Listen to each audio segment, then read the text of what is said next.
Antonov An-225 मरिया दुनिया का सबसे बड़ा हवाई जहाज़ था जो खलाई शटल्स को ले जाने के लिए इस्तेमाल होता था।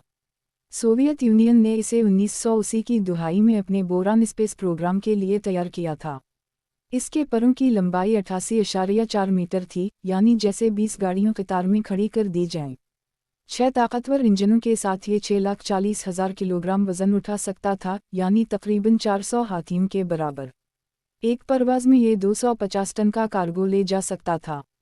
मरिया का मतलब यूक्रेनी ज़बान में ख्वाब होता है। ये जहाज़ दुनिया में सिर्फ एक ही मौजूद था।